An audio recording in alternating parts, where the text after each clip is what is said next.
मुझ पर यकीन कर सकती हो। हमें कोई जगह तय करनी चाहिए जहाँ हम लोग मिले। यहाँ तुम्हारा आना बहुत डेंजरस है। क्या मैं तुम्हें फोन कर सकता हूँ? नहीं। टोनी सिंह, मुझे कंचन चाहिए, उसकी लाश चाहिए इन पैरों में। साड़ी को मैं छोड़ूंगा नहीं, उसको लेके आ, इधर लेके आ उसको। लेकिन राणा साहब हुआ क्या? क्या किया है उसने? क्या किया उसने? कोई क्या नहीं किया उसने। साड़ी मेरे खिलाफ साजिश कर रही थी, वो भी मेरी गैंग में। साजिश?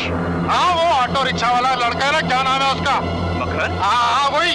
वो तो आज मेरे घर में सीक्रेट फाइलें उलट पुलट कर रहा था। उसी कटर के कीड़े के साथ मेल जोल बढ़ा रही है वो। कब?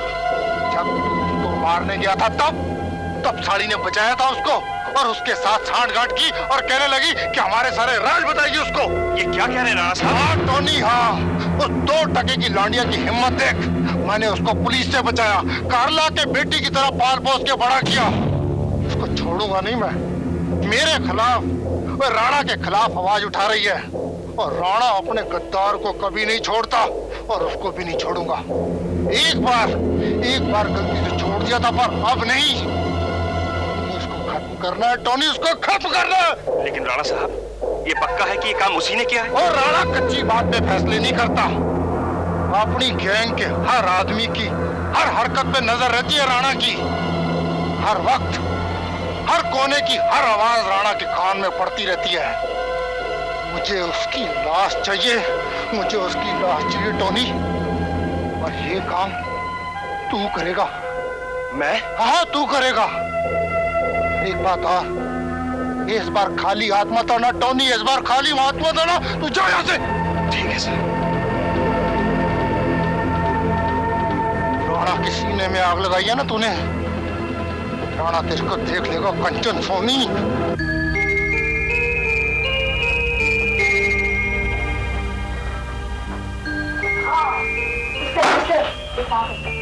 ला, इस तरफ दे दे। ओह, इस तरफ क्यों कर रही है झाड़ू? वहाँ ले चल। बगले कहीं के, सारा हमारा काम तुमने खराब कर दिया। कंचन,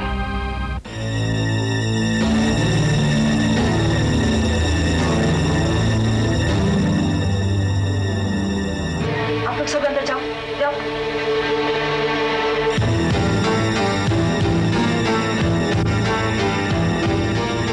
तुम यहाँ क्या कर रहे हो? मुझे तो लगा कि तुम राणा साहब के साथ थे। मरने के लिए तैयार हो जाओ तुम। हाँ कंचन, राणा को तुम्हारी लाश चाहिए और ये काम मुझे सौंपा गया है। बात क्या हुई? शायद तुम्हें पता नहीं कंचन, मेरे घर में हुई हर बात राणा साहब को पता चल जाती है। उसने सारा इंतजाम किया हुआ है। क्या? हाँ कंचन, हाँ, बहुत बड़ी बेवकूफी कर दी है तुमने। और मैं वजह भी इसलिए तुम्हें बता रहा हूं क्योंकि उसकी शिकार तुम हो, तुम जिसको मैं दिल से चाहता हूं। कोई और होता ना, कोई और होता तो बगैर कुछ कहे ही उसे खत्म कर चुका होता। और तुमने उस 2 कौड़ी के आदमी मकरंद के साथ मिलकर राणा साहब के खिलाफ साजिश की। अब मुझे मजबूर होकर तुम्हें मारना पड़ेगा। अगर नहीं मारा ना तो राणा साहब मुझे और तुम्हें दोनों को खत्म कर देंगे। शायद इसीलिए उसने मुझे यहां इस काम के लिए भेजा है, ताकि उनको यह भी पता चल सके कि हम दोनों मिले हुए हैं भी या नहीं। और इसके बारे में तुमने क्या सोचा है? अब सोचना क्या है कंचन, और कोई रास्ता भी तो नहीं है। अगर तुम भाग भी जाओ तो वो यही सोचेंगे कि मैंने भगाया है तुमको और मुझे मार डालेंगे। लेकिन फिर भी तुम उस सिचुएशन से बच नहीं पाओगी। वो तुमको कहीं ना कहीं से ढूंढ निकालेगा। इसलिए कंचन, मुझे अपने हाथों से आज अपने प्यार का खून करना पड़ेगा। टोनी प्लीज, टोनी प्लीज, विश्वास करो, मुझे इससे पहले कभी किसी की जान लेते हुए इतना Tony please, just a minute, मेरी बात सुन लो प्लीज टोनी। मैंने जो कुछ किया है सिर्फ अपने अकेले के लिए नहीं किया है। मैं चाहती थी कि तुम और मैं, हम दोनों राणा के जाल से निकल जाएं। आखिर हम कितना प्यार करते हैं एक दूसरे से, लेकिन क्या हुआ है हमारा? शादी तक नहीं कर पाए हम आज तक एक दूसरे से। जब तक राणा के साथ रहेंगे हमारे हाथ बंधे रहेंगे। राणा के हाथ की कठपुतली भर है हम लोग। हालांकि हमारी ताकत कम नहीं है, फिर भी बेबस है हम। टोनी, जैसे मुझे दिखा कि मकरंद के साथ मिलकर के राणा को खत्म किया जा सकता है। हाँ कंचन हाँ, लेकिन अब तो कुछ नहीं किया जा सकता। क्या? अब कोई रास्ता भी नहीं है टोनी। अगर तुम मेरी बात मानो और मेरा साथ दो तो प्लीज सुन लो मेरी बात। क्या रास्ता है? तुम राणा से जाकर के ऐसे जताओ कि तुम मुझे अभी तक मिले नहीं हो। मैं भी वहां पहुंचती हूँ, कहूंगी कहीं और से आई हूँ, तुमसे मिली हूँ ऐसा नहीं कहूंगी। हाँ, बाकी तुम मुझ पर छोड़ दो, मैं संभाल लूंगी सब कुछ। लेकिन अगर जरा सी गड़बड़ हुई तो मैं फंस जाऊंगा। कुछ नहीं होगा, कुछ नहीं होगा टोनी। मैं कुछ ऐसी चीज करूंगी जिससे तुम्हें मुश्किल हो? मैं? Come on. और फर्ज करो अगर मैंने ऐसा कुछ किया भी तो क्या तुम मुझे छोड़ दोगे? तुम्हें तो सब कुछ मालूम है, तुम क्या मुझे जिंदा रहने दोगे अगर तुम्हें पता चल जाएगा कि मैंने तुमसे धोखा किया है ना? Tony, I love you.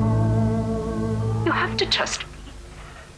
ठीक है कंचन, एक मौका देता हूं तुमको, लेकिन एक बात याद रखना, जरा सी गड़बड़ हुई और सब खत्म हो जाएगा, बर्बाद हो जाएगा। कुछ नहीं होगा, कुछ नहीं होगा। Just trust me. सिर्फ एक बार मेरे लिए झूठ बोल दो, बस।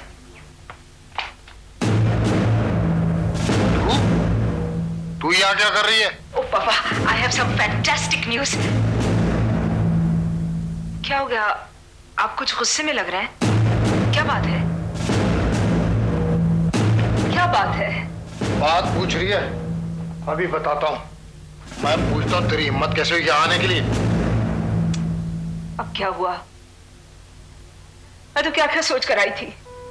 मैंने सोचा था कि आपका प्यार और यकीन मुझे फिर से मिल जाएगा, लेकिन आप तो अब भी गुस्सा हैं। पिछली बार जो मैंने बदतमीजी की थी उसके लिए मुझे माफ कर दीजिए ना प्लीज।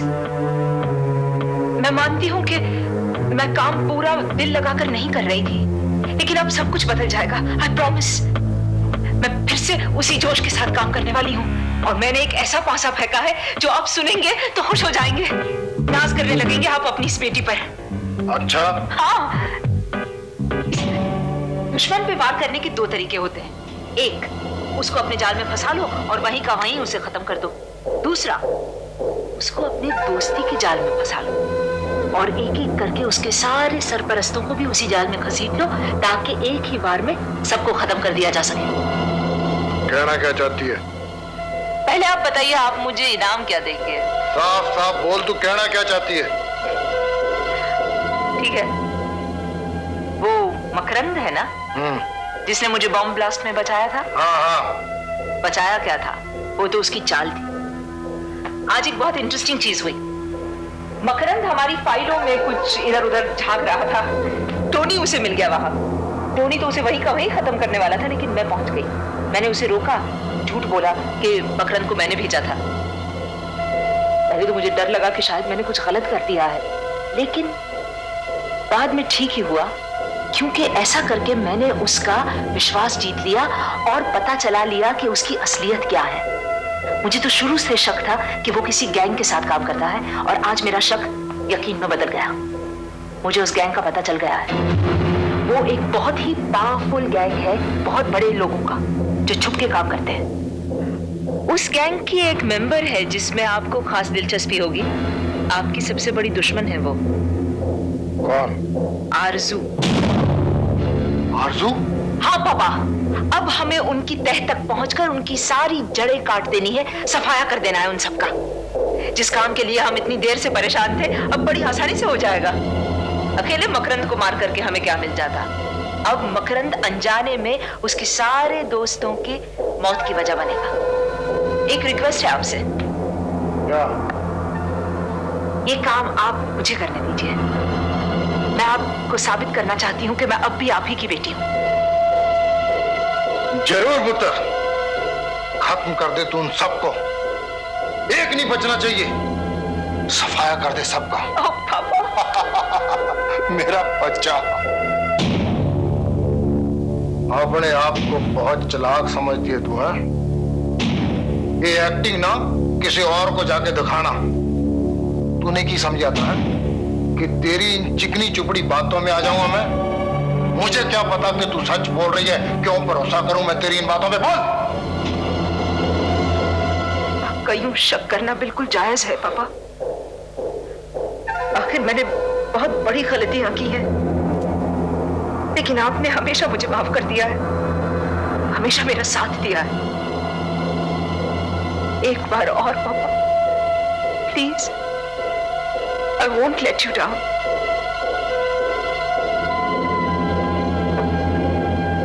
मेरा बेटा, मेरा पुत्र है तू। देख पुत्र, बच्चे गलती करते हैं, लेकिन माँ बाप का फर्ज है कि उनको माफ कर दें। अब वो माँ बाप भी बच्चों की तरह तो बिहेव नहीं कर सकते ना, है? मेरा थैंक यू पापा, थैंक यू। मेरा बच्चा।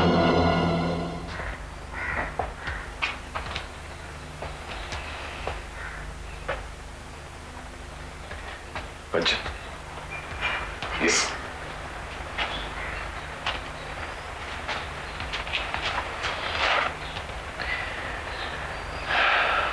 तुम जानती हो कि तुम क्या कर रही हो? ये एक जाल है कंचन, जिसमें से निकलना उतना आसान नहीं है। तुम ये समझ रही होंगे कि कोई ना कोई रास्ता तुम्हें इससे निकाल लेगा, लेकिन ये एक भूल भुलैया है जिसमें तुम फंस जाओगी। मेरे पास और कोई रास्ता नहीं है। मैं थक गई हूं इस जीने से जहां सिर्फ डर और लाचारी है। मैं अगर जीऊंगी तो अपने तरीके से, वरना नहीं जीना है मुझे। लेकिन इसमें दो रास्ते हैं ही नहीं। आग में हाथ डाल के जलने को टाला जा सकता है क्या? लेकिन जेरी, किस्मत भी तो कोई चीज है ना। अब मेरे ख्याल से आज तक किस्मत ने कभी तुम्हारा साथ नहीं दिया। हो सकता है आज दे दे, लेकिन ये भी हो सकता है कि आज भी हमेशा की तरह बदकिस्मती का पलड़ा भारी रहे। क्या फर्क पड़ता है? मैं बस जिंदा रहना चाहती हूँ अपनी तरह से, या फिर मर जाना चाहती हूँ। अगर मेरी जगह पे कोई और होती ना तो कब की खुदकुशी कर चुकी होती वो। लेकिन मैं लड़ती रही, जूझती रही। बस मैं अपनी जिंदगी को सिर्फ एक मौका और देना चाहती हूँ। लेकिन कंचन, ये तो एक तरह से खुदकुशी हुई। इसमें तुम्हारी जान बचने की उम्मीद बहुत कम है। ऑन द कॉन्ट्ररी जेरी, यही एक तरीका है बचने का। अच्छा फर्ज करो, अगर आप जंगल में हैं और शेर आपके सामने है तो क्या करेंगे आप? वो तो कभी भी आपके ऊपर झपटेगा ना, कभी भी खत्म कर देगा आपको। अगर आपके हाथ में बंदूक है तो क्या आप गोली नहीं चलाएंगे? उसके झपटने का इंतजार करेंगे क्या? नहीं। फर्ज करो गोली चलाते वक्त उसने आपको दबोच लिया, तो वो तो वैसे भी ऐसा करने वाला था। लेकिन अगर गोली निशाने पर लगी और शेर मर गया तो आप बच गए ना, है ना? मैं भी तो यही करना चाह रही हूं जेरी। कंचन, तुम सिर्फ अपने दिल को तसल्ली दे रही हो। जब तुमको तैरना तक नहीं आता तो ये पानी पर चलने के बाद क्या कहलाएगी? बेवकूफी ना, बह जाओगी तुम। क्या फर्क पड़ेगा? किसी का क्या जाएगा मैं जीऊं या मरूं? अगर जिंदा रह गई तो कौन खुशी करेगा, और अगर मर गई तो कौन गम? किसी का क्या जाएगा? मेरा जाएगा, मुझे फर्क पड़ता।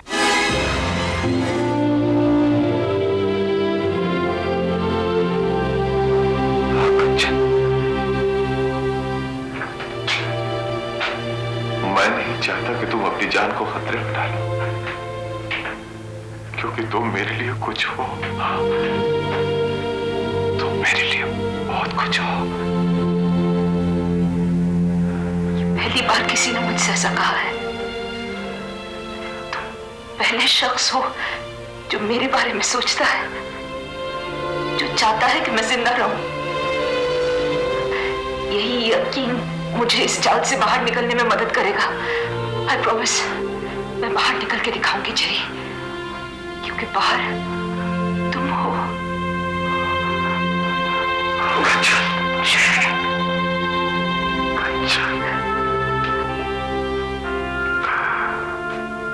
लेकिन मुझे डर लगता है कंचन, मुझे बहुत डर लगता है।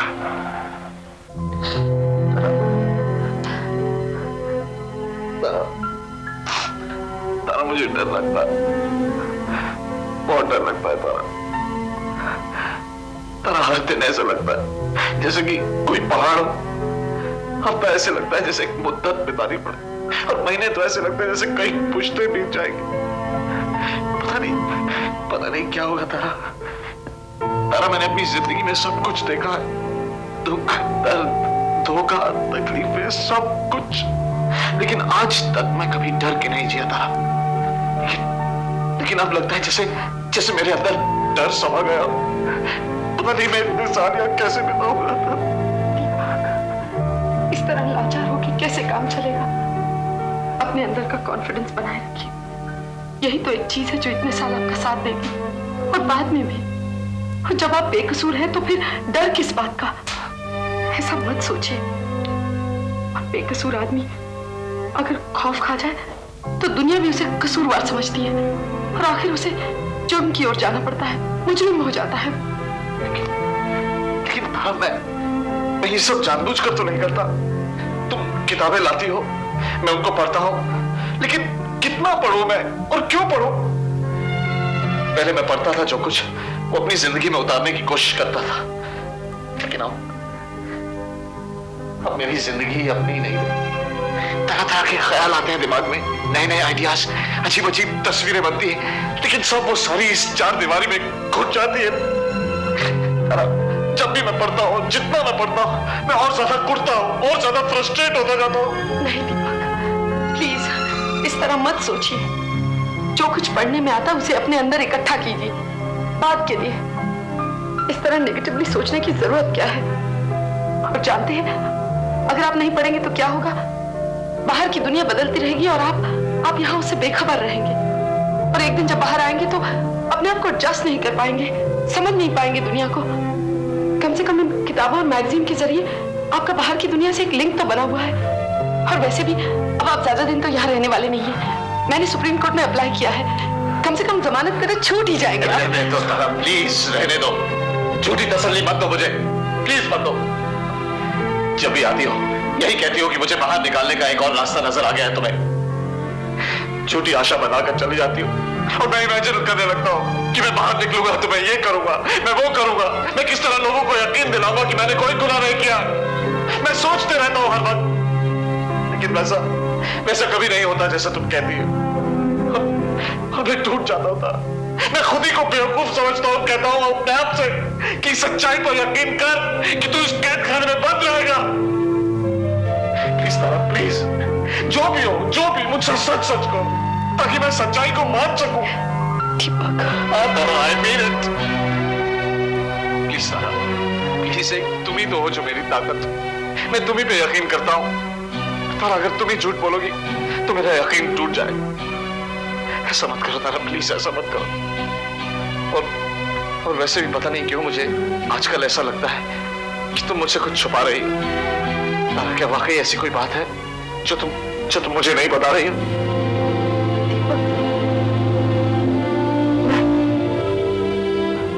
कोई बात भी तो नहीं है। तो फिर ऐसा क्यों लगता है मुझे? कुछ तो है तारा। तारा देखो, मैं तुम्हें अच्छी तरह जानता हूं, तुम्हारी हर सांस को समझ सकता हूं मैं। आजकल तुम ठीक नहीं हो, कुछ तो है तुम्हारी जुबान पर जो होठों तक नहीं आ पा रहा है। तारा प्लीज बोलो तारा, क्या बात है तारा? नहीं दीपक, कोई बात नहीं है, बस परेशान हूं, हमेशा परेशान रहती हूँ। जब आपसे दूर होती हूँ तो मन में हजार बातें आती हैं जो आपसे कहना चाहती हूँ, और मिलते ही सब भूल जाती हूँ, बस सोचती रह जाती हूँ।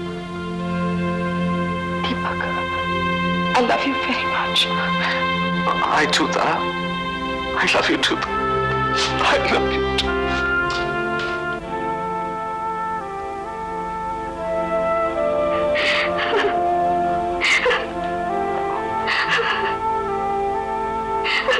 तुम रो क्यों नहीं हो सपना? नहीं, बस यूं ही रो लेने दो मुझे जी भर के। सपना, अगर तुम्हें मुझसे प्यार करके कोई गुनाह का एहसास हो रहा है, तुम बेशक मुझे छोड़कर जा सकती हो। नहीं करण, तुम्हारा प्यार तो मेरे लिए नेमत है, फिर भी पता नहीं पता नहीं ये आंसू क्यों आ रहे हैं। ये तुम्हारे मिडिल क्लास के आंसू हैं सपना। ये तुम्हें गुनाह का एहसास करा रहे हैं, क्योंकि जो कुछ तुमने किया है, अगर वही सब शादी के बाद किया होता। कुछ मत कहो करण, बस रो लेने दो मुझे, मेरा जी हल्का हो जाएगा। ठीक है सपना, रो लो जी भर के। फिर तुम चली जाना अपनी उस दोस्त के पास जिसके पास जाना था तुम्हें। मैं हमेशा तुम्हारा यही इंतजार करूंगा।